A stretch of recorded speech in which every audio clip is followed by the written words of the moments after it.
Hello my ഗോയ്സ്.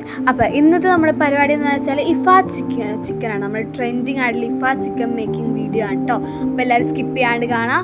First തന്നെ നമുക്ക് അതിനുള്ള റെസിപ്പിയിലോട്ട് പോവാം. അതിനുള്ള ഇഞ്ചി വെളുത്തുള്ളി പേസ്റ്റ് ചതച്ചത്, ദെൻ അതിനകത്തേക്ക് സാദാ മുളക് പൊടി ആഡാക്കാം. നിങ്ങളുടെ കയ്യിൽ കാശ്മീരി ഉണ്ടെങ്കിൽ അതും ആഡാക്കാം കേട്ടോ. സാദാ മുളക് പൊടി ഒരു 2 ടേബിൾ സ്പൂൺ ആഡാക്കി കൊടുക്കുന്നത്.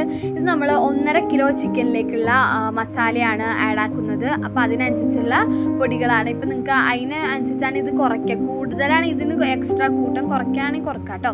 പിന്നെ അതിനകത്തേക്ക് ആവശ്യത്തിനായ മഞ്ഞൾപ്പൊടി, പിന്നെ കുരുമുളക് പൊടി, ഒരു 1/2 ടീസ്പൂൺ കുരുമുളക് പൊടി, പിന്നെ ഗരം മസാല, പിന്നെ ഒരു പകുതി നാരങ്ങ ഒഴിക്കുക. പിന്നെ വേണമെങ്കിൽ മാത്രം കുറച്ച് വിനാഗിരി ഒഴിക്കുക കേട്ടോ. ഇത് ഓപ്ഷണലാണ്. നിങ്ങൾക്ക് വേണമെങ്കിൽ പുളി എന്തെങ്കിലും വേണമെങ്കിൽ മാത്രം ഒഴിച്ചാൽ മതി.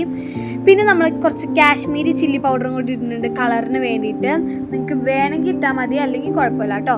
പിന്നെ നമുക്ക് കട്ട തൈരാണ് വേണ്ടത്. കട്ട തൈര് ഇവിടെ ഇല്ലാത്തത് കൊണ്ട് തന്നെ നമ്മൾ പാക്കറ്റ് തൈരില്ല, അതാണ് ഇപ്പോൾ ഒഴിച്ചു കൊടുത്തത്. എന്നിട്ട് നന്നായിട്ട് ഇതൊന്ന് മിക്സാക്കി കൊടുക്കുക. എന്നിട്ട് നമ്മൾ വരഞ്ഞ് വെച്ച ചിക്കനിലിട്ട് ഇത് നന്നായിട്ട് തേച്ച് കൊടുക്കാം. എന്നിട്ട് ഇതൊരു 3-4 മണിക്കൂറെങ്കിലും മാക്സിമം റെസ്റ്റിന് വെക്കണം. 3-4 മണിക്കൂർ വെച്ചില്ലെങ്കിലും ഒരു ഓവർനൈറ്റെങ്കിലും മാക്സിമം വെക്കണം കേട്ടോ. മിനിമം എന്ന് പറയുന്നത് 3 മണിക്കൂറാണ്.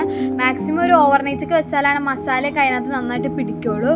ദെൻ നമ്മൾ അതിനകത്ത് ബട്ടർ ഇട്ട് അതൊന്ന് ഫ്രൈ ചെയ്യാൻ വെക്കാം. അത് ഫ്രൈ ആവുന്ന സമയത്തോടു കൂടി നമുക്ക് അടുത്ത പരിപാടിയിലേക്ക് എടുക്കാം. ഒരു 4 എഗ് വൈറ്റും 2 സ്ലൈസ് ചീസും കുറച്ച് വെളുത്തുള്ളിയും കുറച്ച് ഉപ്പ്, പഞ്ചസാര, ദെൻ കുറച്ച് ഫ്രഷ് ക്രീമും ഇവിടെ സൂപ്പർ മാർക്കറ്റിൽ കിട്ടും. അപ്പോൾ ഫ്രഷ് ക്രീമും കൂടി ഒഴിച്ച് കൊടുക്കുന്നുണ്ട് കേട്ടോ. എന്നിട്ട് ഇത് നന്നായിട്ട് ബ്ലെൻഡാക്കി കൊണ്ടുവരാം.